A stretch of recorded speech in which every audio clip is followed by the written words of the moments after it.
Welcome to season 2 of Dr. G at the Heart of Healthcare. This is episode 6, and we have here today Gabby Jimenez, the hospice heart nurse, and she is doing wonderful things in the community as a hospice nurse, a business owner, an author, a speaker, offering grief support.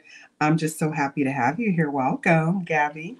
Thank you. It's nice to be here, and it's nice to see your pretty face again. Oh, and I have my 2 books here. Look, even though you have like 900 books that you wrote, and we're going to talk about those in a minute, but you're so kind. Like, thank you for everything that you do. Oh, well, right back at you. Yeah. So, one thing that stands out to me about you is all of your posts, even when they are corrective and kind of teaching strongly, it still has this sense of love and care and humility. Like the other day, I saw you wrote something about don't feed someone who's dying. That's unkind. How do you keep that kind spirit or that the way that you are in this? That's a great question. I think for me, it's about helping to improve the way people are cared for when they're dying and when they're grieving, but also to never lose sight of the fact that this is a person who is dying, that is a human being, and they have feelings, and we owe them kindness and compassion. And we have to get out of our role, our caregiver role, our nurse role, or whatever our role is, and be human. We have to come from a heart-centered place. And when we're forcing food because someone has told us that we need to do that, right? Because we have to document that they ate 75%, right? And that's where their focus is, but not at the fact that this person could choke, could suffer. It hurts them. It causes them distress. Why would we do that? But my thought is, what if people don't know? How can Mm. I tell them in a way that says, hey, that's not okay? But at the same time, I get you. You weren't told that. I want to help you. I want to help anyone who's providing this care so that they can do it better, but also so they can feel confidence in their own skills and ability, knowing that they're honoring that person beautifully, which they deserve. Hmm. I love it. And I know for someone listening, they're like, we jumped right into the deep end of the pool. Well, that's what we do here, right? Because Oh, you got a hospice physician and a hospice nurse. So this is where we live at the deep end, I right? like the deep end. So no, let's just tell everybody about your background, your nursing training, because I am honoring nurses for Nurses Week, and just tell us about your training, how long you've been a nurse, and how you chose hospice nursing. Well, I'll give you the short version. I decided at the age of 47 to become a hospice nurse after caring for a friend of mine who was dying. I only Okay. had 2 weeks with him, and those 2 weeks was everything to me because I watched someone I love, a strong, tall, vibrant man, become dependent on others to survive in the very last weeks of his life. And I watched the hospice team come in and the caregivers come in, and I thought to myself, I think I need to do this. Now, at the time, I was managing commercial real estate. No way. Yes, I was I'm sorry, making I'm being really so good loud. money. I was making good money. I got to wear the fancy clothes. I mean, I was like, in with the Silicon Valley real estate stuff, right? And but this was what was calling me. And so I went to school in my late 40s, first to be a caregiver, which I think every person who works in this field should do so that you can appreciate the bedside care. So I was a caregiver first, and then I went to nursing school, but I hadn't graduated high school. So once I passed my prereqs and went through everything to get in, got accepted by the program, they said, oh, we need your high school diploma. I didn't have one. And so they said, we want you in this program. We're saving you a spot. Go get your GED. That's why I didn't graduate high school, your GED, and come back. And I did it. And so in a week after studying and being trained and taught and helped, I graduated high school and started college in the same time. And I was the oldest one in the class. and I had to hang out with 20 somethings, most of which parents paid for their schooling. I worked full time. I had to move out of my house and rent a room because I couldn't afford rent because I was going to school and I didn't have the money. I got loans to pay school, which I will be paying for the rest of my life. And I became a hospice nurse. I didn't want to be a regular nurse. I didn't want to work with children. I didn't want to work with cancer, although in many ways I am. I really wanted to be a hospice nurse, but they don't teach that in school. And so I had to learn that. So I worked in a hospice house, and it was a 10-bed hospice house, a revolving door. And I was blessed and honored to meet people of different cultures and traditions and faiths. And I learned about death, but I also learned about life and love and family and honor and dignity and compassion. And now I'm at probably witnessing 2,000 last breaths. And I feel like this work is where I was supposed to be all along. And my past has been bumpy. I've had a kind of a rough childhood, and things never went my way. And I always had the voices in my head saying, you're not going to ever amount to anything. And those were my guides, right? So I always thought I was going to be useless.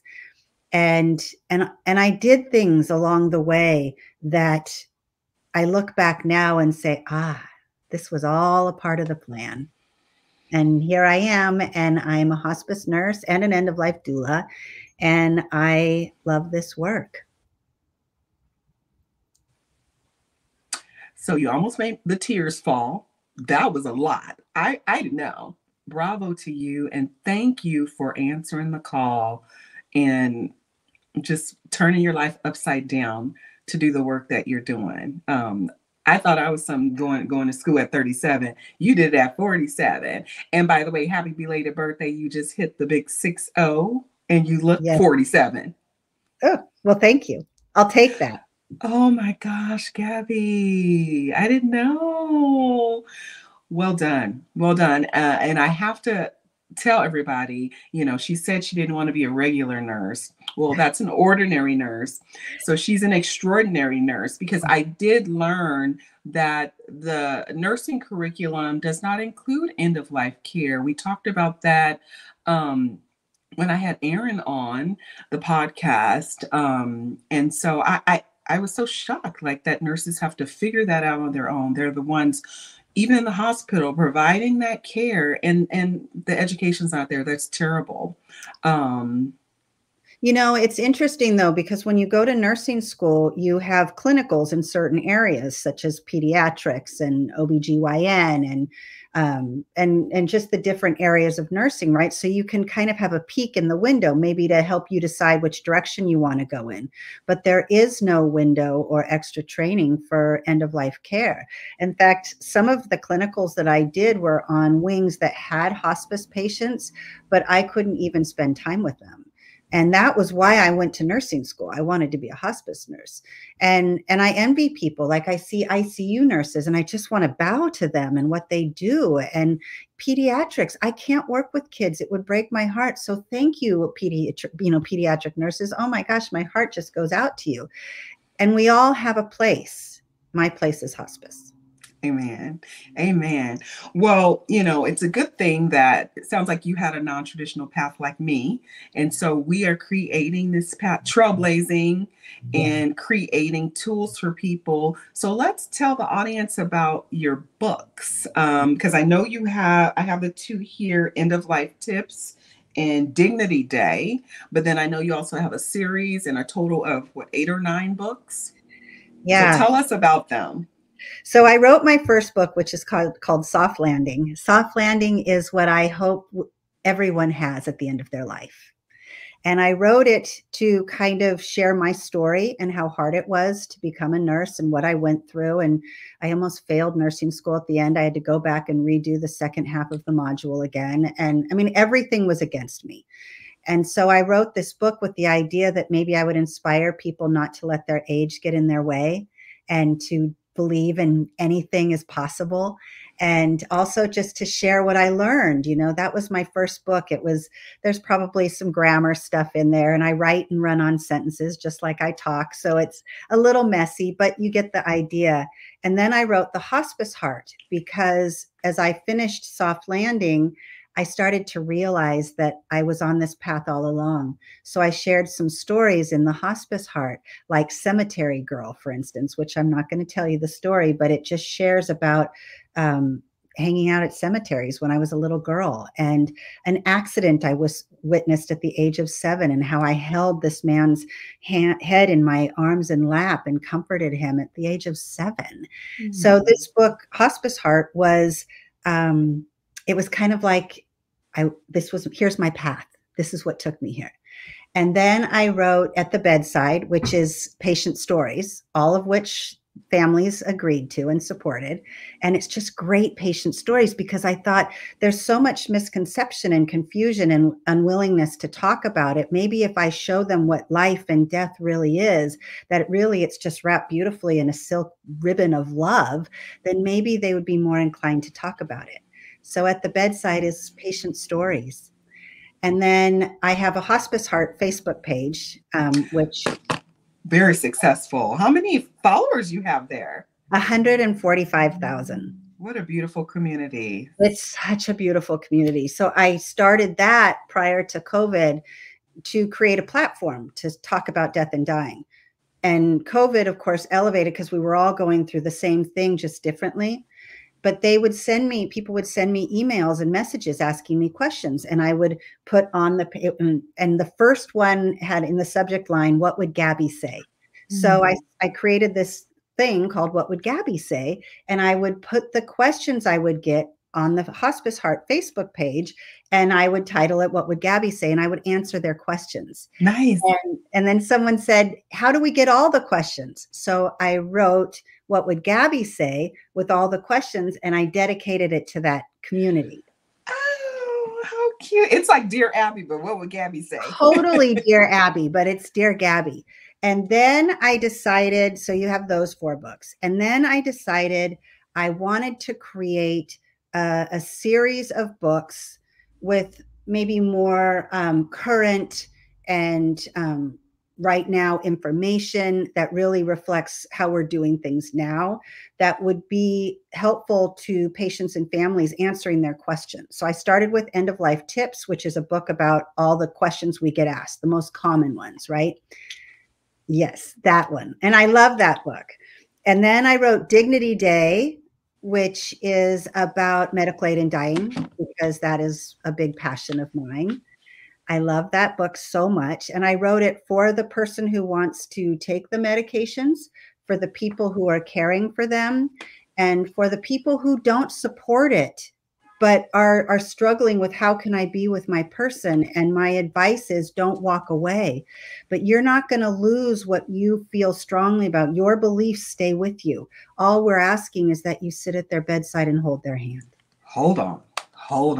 Let's look at this book again, because I think some hospice physicians could use this book, because I'll just share this little tidbit. Recent annual assembly in the hospice homeroom, there was, a couple of heated discussions, a little controversy, even with the Hospice Medical Director Board recent coffee chat about where we stand or where we don't stand, since it's only medical aid in dying is only legal in 11 states. Like, how are we navigating it as end-of-life doctors? Are we turning a blind eye? Are we there? Are we not there?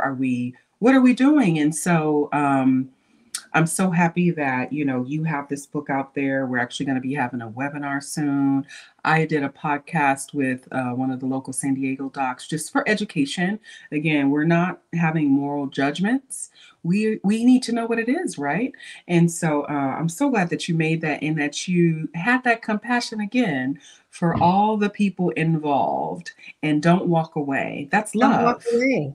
I wrote a poem called We Will Not Walk Away, with the idea of saying we can still support people we love. I mean, look at, we may not agree with who they kiss, who they pray to, or who they vote for, but we still offer them love and compassion. And we have to learn how to do that and not let our personal stuff get in the way, because at the end of the day, I want that person to take with them that they were loved, not because of what they did or what their choices were, but because they were loved, because they are human. And Dignity Day is a very special book to me. And actually, many doctors are using it now. I've had hospices buy it in bulk, like 30 and 50 books, to give to their team to help them really understand. So I don't talk about the big laws and which state has what, because they change and stuff. And so really I put in this book what to expect, how you can support someone. I also have a section called Put Yourself in Their Shoes, because I think if we stopped and put ourselves in someone else's shoes, maybe we would be a little less likely to judge. It's just not our place to do that. So this book is my baby. But then my brother died. And even though I've had a lot of deaths in my family, so much death, and I've witnessed so much many friends have died. But when my brother died, it was like the stack of pancakes crumbled all over the floor, and I didn't know what to do. And all my other grief suddenly came to the surface. So I wrote Healing a Grieving Heart. It's my journey, but it's with tips and tools for people to have permission to grieve without having a timeline or someone saying you should be over it by now. And then, because I do a lot of ritual and ceremony, in the back is a ritual that anyone can do. But this book is special because it's my journey. And I just write about the different ways people grieve so that somebody else might read it and go, yeah, I'm not alone. I know that feeling. And that's really where this book comes from. And then the final book, sorry. I want to ask you a question before you go to the final book. Yeah.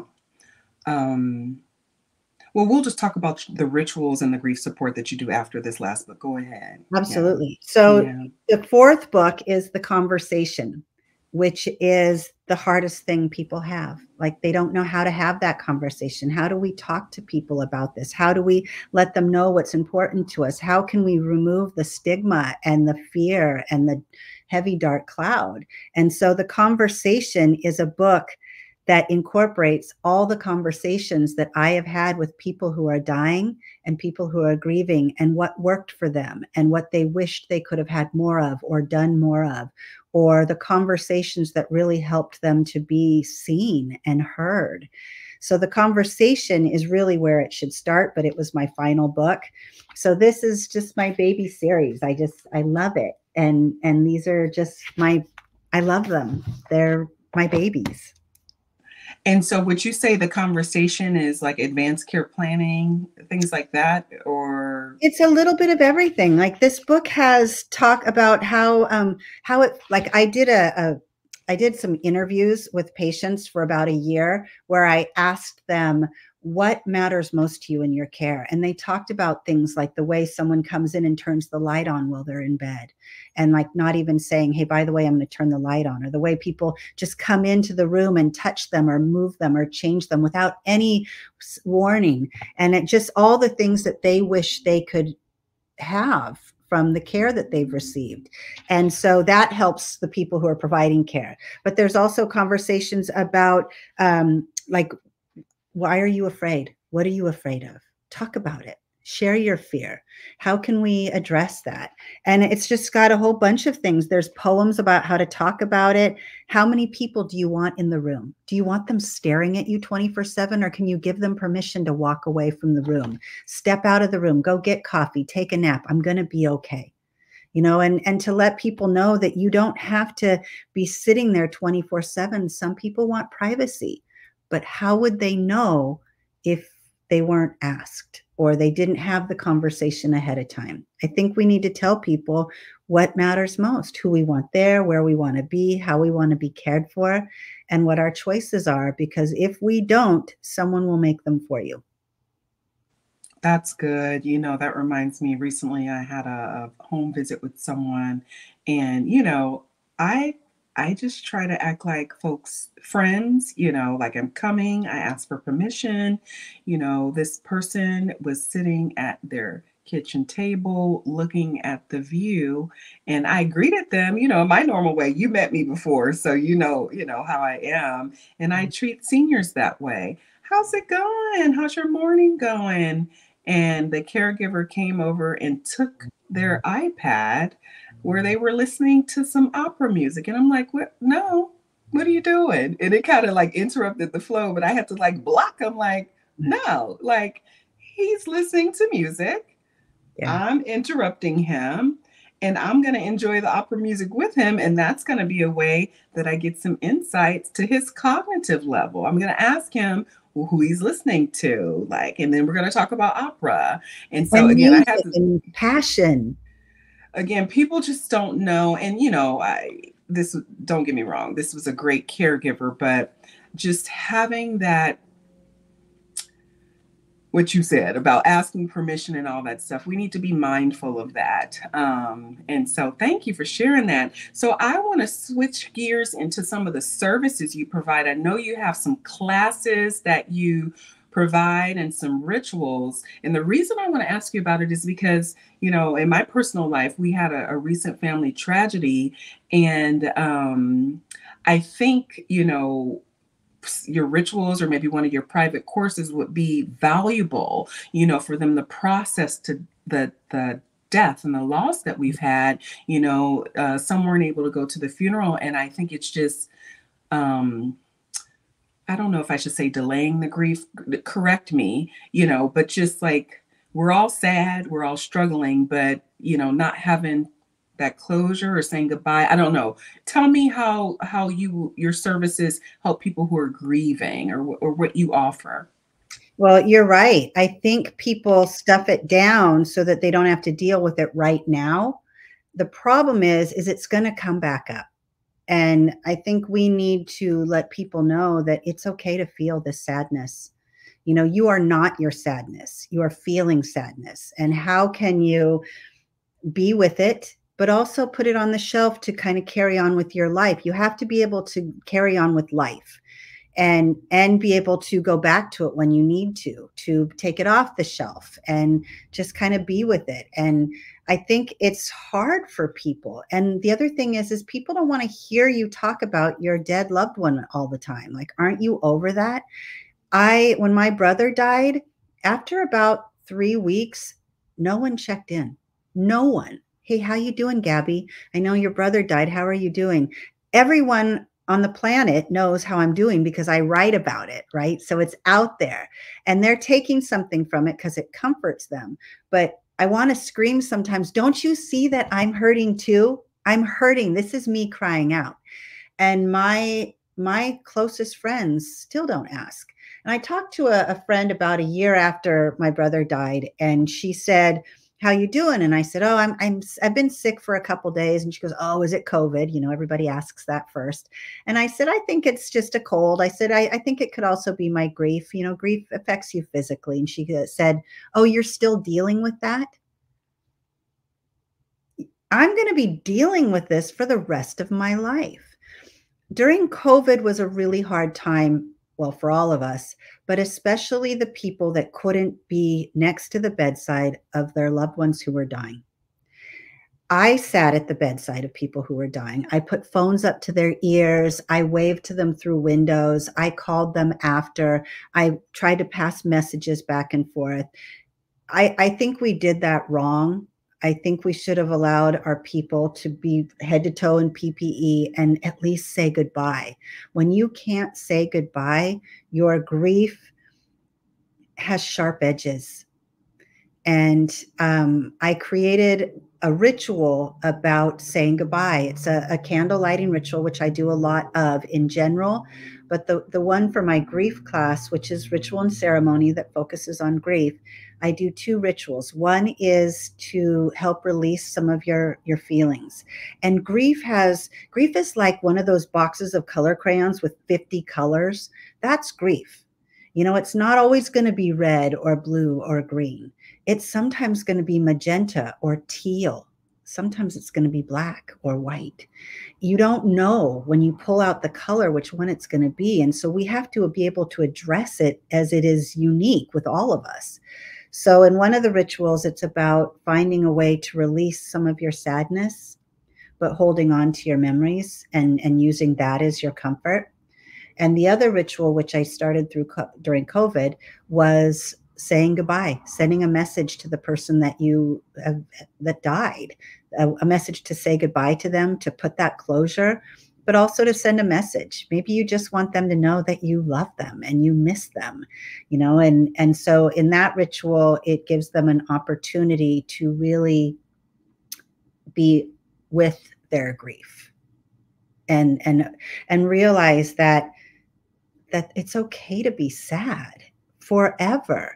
I remember when my first year of my grief with my brother, I remember thinking to myself, okay, I made it through the year. Even me, who has all this experience, was thinking that I would feel better. But then the next day I realized that it's just a mile marker around a track I'm going to go around for the rest of my life. And it doesn't get better with time. It's just different with time.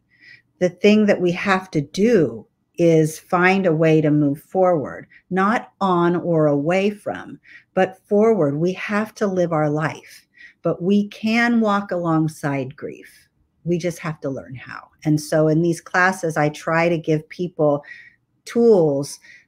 It's not my way. It's just what I use. And I give it to them in a way that says, here, use these, but do them in a way that works for you. Make them your own. Beautifully said. I'm gonna pass your info on to my family who's dealing with that, because I can just envision, I wish I could help, but I don't have all those tools, right? And there's a family connection, but I can envision, a family ritual with you and just helping them to, do some type of ceremony, have some type of closure, just to acknowledge it, just to help move the things along, and just get some of this teaching, because people do stop calling, and people do forget. And yeah, that is wonderful. So thank you for giving us a synopsis of all your books and services. It was such a pleasure to meet you. Everyone I met, Gabby, night before Inwell, we were at a death over drafts, and it was just like instant love. I'm gonna have to post that picture with this, because it was like I felt so snugly next to you. I loved you from the minute I met you. I remember seeing you after the death over drafts, and then seeing you at Enwell, and I wanted to just run up like we were old friends. Yes, yes. And I think we have a lot in common. That's why, kindred spirits. So I'm so glad that you were here. I'm going to put a link to your website and your phenomenal Facebook page in the show notes, because you are the valuable resource of the day. So people, you'll be able to find all those books on our website, and maybe join that community on Facebook. Also on Instagram, we do some stuff over there. And I'm just so glad I had you here today. And I'll let you do the parting words. Anything you want to say to wrap this up? Well, I think what I'll do is I'll give you a ritual that I do every night. I think we carry a lot of stuff with us. We take our daily stuff into the next day, and we're just constantly doing that. And one of the things I see most frequently at the bedside are people that have regrets. I wish I didn't get so angry. I wish I didn't hold on to that anger. I wish I didn't carry this with me. And so every night before I go to bed, I ask myself 3 questions. What did I do well today? Because I think we deserve to be able to give ourselves props, right? You did great today. You helped a family. You didn't yell at anyone in the freeway. You did something good today. What was that? And then I ask myself, what could I have done differently? Not better, just differently, because I think we need to own that too. Maybe I was a little short-tempered. Maybe I didn't say that very nicely. Maybe I overreacted. I need to own that, because I think that's important, that we take responsibility for our place, right? And then I ask myself, what did I learn? Because if you can take that and learn from it all, then you can put close the box of the day and just say, okay, today was a good day. I did good. I learned something, and I'm closing this. And then I go to bed, and I try really hard not to take any of it into the next day, because I want to make sure that when I die, I don't do it with a lot of grief or regret or disappointment or letdown. I need to let that stuff go. And so I feel confident now that when I die, which is going to be a really long time from now, had to shout out to the universe. I'm not ready yet, but I think I want to die knowing that I honored each day beautifully and that I didn't carry so much regret with me. I've spent my whole life dragging that regret around. I'm done. Amen. Right? Amen. Well, this was a masterclass, if I should say so myself. And I'm just so grateful that I'm able to honor you for Nurses Week. And I thank you for being on the podcast. So we're going to go ahead and sign out of this episode of Dr. G at the Heart of Healthcare. Peace.